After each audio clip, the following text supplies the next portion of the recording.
శ్రీమాత్రే నమః. రేపు ఆదివారం నాడు రథసప్తమి.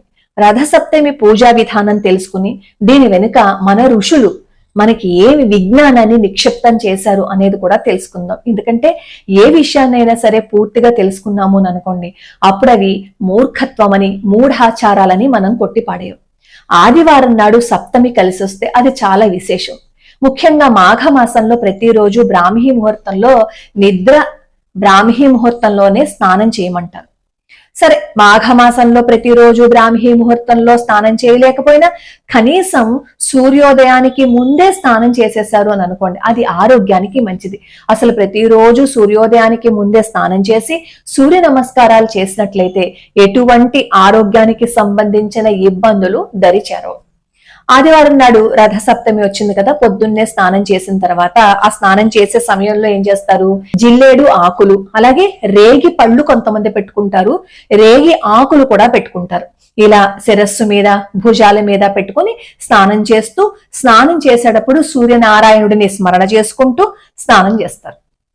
చేసిన తర్వాత ఏం చేస్తారు, సూర్య భగవానుడిని విధి విధానాలతో అర్చించి అప్పుడు సూర్యుడు ఎదురుగుండా ఆవు పిడకలతో చేసిన మంట మీద పాయసాన్నాన్ని వండి ఆ పాయసాన్నాన్ని సూర్య భగవానుడికి నివేదన చేస్తే సర్వ సంపదలు సిద్ధిస్తాయి అని చెప్తారు. అదేంటి, పాయసాన్నాన్ని సూర్యుడికి నివేదన చేస్తే సర్వ సంపదలు సిద్ధించటం అంటే అదేంటి అనేది, ఎందుకు మనల్ని ఇలా ప్రతి పండక్కి కొన్ని నియమాలు పెట్టి మన ఋషులు చేయమన్నారో మనం తెలుసుకుందాం. ప్రతి పండక్కి నేను ఏదో విధంగా చెప్తూనే ఉన్నాను. ఇప్పుడు రథ సప్తమి కాబట్టి దీని వెనక ఉన్న విజ్ఞానము, మన ఋషులు మనకు అందించిన రహస్యాన్ని తెలుసుకుంటే అది అద్భుతం అన్నమాట. రథసప్తమి వంటి పర్వదినాలలో జిల్లేడు, చిక్కుడు, రేగి ఆకులను తల మీద భుజాల మీద ఉంచుకుని స్నానం చేయటం ఒక సంప్రదాయం. జిల్లేడాకులను ఎందుకు పెట్టుకోమంటారు అంటే ఔషధ గుణాలు మెండుగా ఉంటాయి. సూర్యరశ్మిలోని వేడిని గ్రహించి శరీరానికి అందించే శక్తి దీనికి ఉంది. ఇది చర్మ వ్యాధులని నివారిస్తుంది. ఇక రేగి ఆకు గాని పండ్లు గాని జ్ఞాపక శక్తిని పెంచుతాయి. తల మీద పెట్టుకుని స్నానం చేస్తే అలా చేయటం వల్ల నాడీ వ్యవస్థపై సానుకూల ప్రభావం చూపిస్తుందన్నమాట. చిక్కుడు ఆకు ఇది శరీరంలోని వేడిని నియంత్రించటంలో సహాయపడుతుంది. అందుకే రథసప్తమి రోజున వీటిని ఉపయోగించమని చెప్తారు. అలాగే చన్నీటి స్నానం చేయమంటారు. సూర్యోదయానికి ముందే స్నానం చేసేయండి అని చెప్తారు. చన్నీటి స్నానం అందరూ కాదు కానీ ఆరోగ్యం బాగున్న ప్రతి ఒక్కరూ చేయమని చెప్తారు. ఇదివరకు గ్రామాల్లో చూస్తే నదుల్లోనూ చెరువుల్లోనూ కొంతమంది స్నానం చేస్తూ కనిపిస్తూ ఉంటారు కదా, అది కేవలం సంప్రదాయం కాదు, మన ఋషులు రూపొందించిన ఒక జీవశాస్త్ర విధానం. ప్రకృతిలోని శక్తిని మన శరీరంలో ప్రవహింపజేసే మహాశక్తి అన్నమాట. ప్రవాహం ఉన్న నీటిలో సూక్ష్మజీవుల సమతుల్యత సహజంగా ఉంటుంది. అలాంటి నీటిలో స్నానం చేయటం వల్ల చర్మం మీద ఉన్న బ్యాక్టీరియా తగ్గిపోతుంది, రక్త ప్రసరణ పెరుగుతుంది, నాడీ వ్యవస్థ ఉత్తేజితం అవుతుంది. ఆధునిక వైద్యశాస్త్రం కూడా కోల్డ్ వాటర్ ఎక్స్పోజర్ అని చెప్తూ రోగ నిరోధక శక్తిని పెంచుతుంది అని చెప్తోంది. ఈ మధ్యకాలంలో కొన్ని పరిశోధనలు చేశారు. చన్నీటి స్నానం చేస్తే మన శరీరంలో ఏవైతే వీక్ సెల్స్ ఉంటాయో అవి చనిపోయి కొత్తగా సెల్స్ గ్రోత్ పెరుగుతోందని చెప్పి ఈ మధ్యకాలంలో చెప్తున్నారు. యూరప్ వంటి దేశాలలో కూడా ఈ మధ్య చల్లటి నీటితో స్నానం చేయటం అది ఒక చికిత్సగా కూడా ప్రారంభించారు. చన్నీటి స్నానం శరీరంలో వాగస్ నర్వ్ని యాక్టివేట్ చేస్తుందన్నమాట. చన్నీరు మన చర్మాన్ని తాకగానే మెదడుకి షాక్ లాంటి సంకేతం వెళ్తుంది. దీనివల్ల పారాసింపథెటిక్ నర్వస్ సిస్టమ్ యాక్టివేట్ అవుతుంది. ఫలితంగా గుండె పనితీరు పెరుగుతుంది, ఒత్తిడి తగ్గుతుంది, మనస్సు ప్రశాంతంగా ఉంటుంది. ఋషులు దీనిని మనస్సు శుద్ధి అవ్వడం అని చెప్పారు. ప్రవాహ నీటిలో స్నానం చేయటం వల్ల రక్త ప్రసరణ వేగవంతం అవుతుంది. రక్తనాళాలను సంకోచింపచేసి ఆ తర్వాత విస్తరింపజేస్తుందన్నమాట ఈ చల్లని నీరు. ఈ ప్రక్రియ గుండెకి వ్యాయామంలా పనిచేస్తుంది. నేటి సైన్స్ దీనిని హైడ్రోథెరపీ అంటుంది. అంటే నదీ స్నానం ఒక సహజ హృదయ థెరపీ అన్నమాట. ఇది ఈ చన్నీటి స్నానం హార్మోన్ల మీద కూడా ప్రభావం చూపిస్తుంది. చల్లని నీరు కార్టిసాల్, అడ్రినల్ వంటి హార్మోన్లను సమతుల్యం చేస్తుంది. మెదడులో డోపమైన్, సెరోటోనిన్ పెరుగుతాయి. అందుకే నదీ స్నానం చేసిన తర్వాత మనిషికి ఆనందము, శక్తి వచ్చిన భావన కలుగుతాయి. ఇది ఆధ్యాత్మిక అనుభూతిలా కనిపించినా నిజానికి చెప్పాలి అంటే ఒక న్యూరోకెమిస్ట్రీ ప్రభావం అన్నమాట.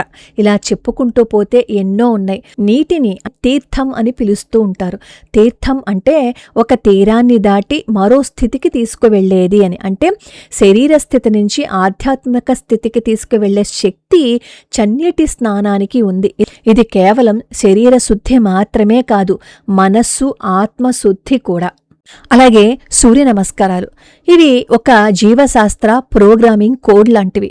మన శరీరం ప్రకృతి గడియారంతో సింక్ కావడానికి రూపొందించిన ఋషులు మనకి అందించిన సూపర్ టెక్నాలజీ. మన మెదడు ఒక సూపర్ కంప్యూటర్ లాంటిది. సూర్యోదయం కళ్ళలో పడగానే రెటీనా ద్వారా కాంతి మెదడులోని హైపోథాలమస్కి సంకేతం పంపిస్తుంది. అక్కడ ఉన్న సుప్రాక్రియాస్మాటిక్ న్యూక్లియస్ అనే భాగం మన సర్కేడియన్ క్లాక్ని నియంత్రిస్తుంది. సర్కేడియన్ క్లాక్ అంటే ఏంటంటే మన శరీరంలో ఉన్న బయోలాజికల్ క్లాక్ అన్నమాట. ఇది నిద్ర, ఆకలి, శక్తి, హార్మోన్లను నియంత్రించే ప్రధాన టైమర్. సూర్య నమస్కారం పొద్దున్నే చేయటం వల్ల ఈ టైమర్ రీసెట్ అవుతుంది. అంటే మన శరీరం ప్రకృతి టైంతో సింక్ అవుతుంది. కానీ ఇప్పటి కాలంలో పొద్దున్నే లేవడం మానేశారు, అలాగే పెందరాళే పడుకోవడం కూడా మానేశారు. అప్పుడు ఈ సూర్యకాంతితో ఈ మన శరీరంలో ఉన్న ఈ బయోలాజికల్ క్లాక్ ఏదైతే ఉందో అది అనుసంధానించే పద్ధతి బ్రేక్ పడిపోయింది.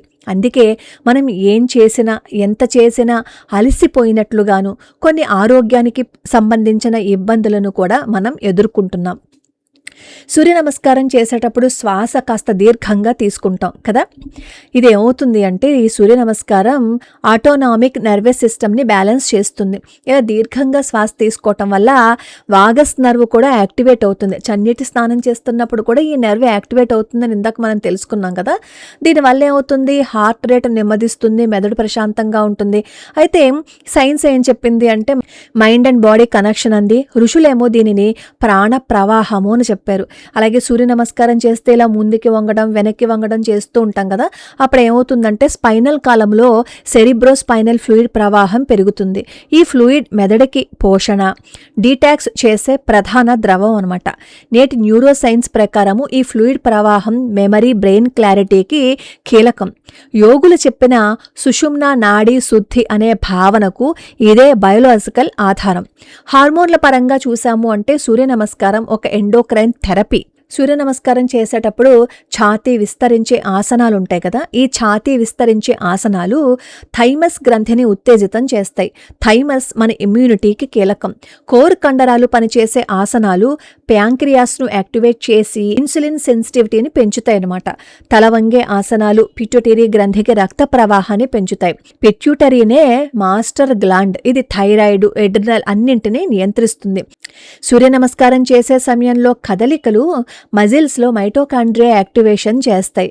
మైటోకాండ్రియా మన కణాలలో పవర్ ప్లాంట్లు. ఇవి ఎక్కువగా పనిచేస్తే శక్తి పెరుగుతుంది, వృద్ధాప్యం నెమ్మదిస్తుంది. సూర్య నమస్కారాలు నిజంగా మనం కరెక్ట్గా చేశాము అంటే అవి యౌవన సాధన అన్నమాట. సూర్య నమస్కారం చేసే సమయంలో నైట్రిక్ యాసిడ్ ఉత్పత్తి పెరుగుతుందని, ఇది రక్తనాళాలను విస్తరించే రక్త ప్రవాహాన్ని మెరుగుపరుస్తుందని, ఫలితంగా గుండె ఆరోగ్యం మెరుగుపరుతుందని, ఆక్సిజన్ ఏమో పెరుగుతుందని మన సైంటిస్టులు చెప్పారు. అయితే దీనినే ఋషులు ప్రాణం శరీరమంతా వ్యాప్తి చెందడం అని అద్భుతంగా ఏనాడో వర్ణించి చెప్పారు.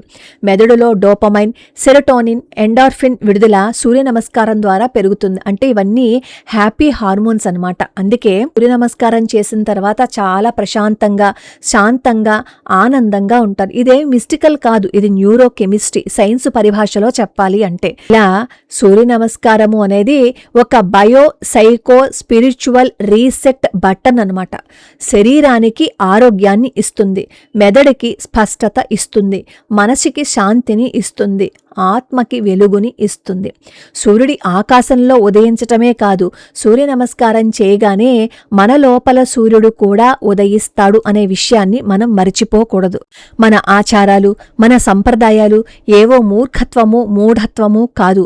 ఋషులు ఎన్నో వేల సంవత్సరాల ముందు చెప్పిన ఈ సత్యాలను నేటి సైన్స్ ఇప్పుడు నిరూపిస్తోంది. అంతే తేడా. సూర్య నమస్కారము అంటే సూర్యుడికి నమస్కారం పెట్టడం మాత్రమే కాదు, మన శరీరంలోని దేవతలకి నమస్కారం చేయటం కూడా.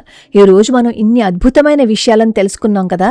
సూర్య నమస్కారం వెనుక ఉన్న శాస్త్రము, మన గ్రంథులు, మెదడు, సర్కేడియన్ క్లాక్ ఇవన్నీ తెలుసుకున్నాం కదా. ఇవన్నీ విన్నప్పుడు మనకి ఏమనిపిస్తుంది?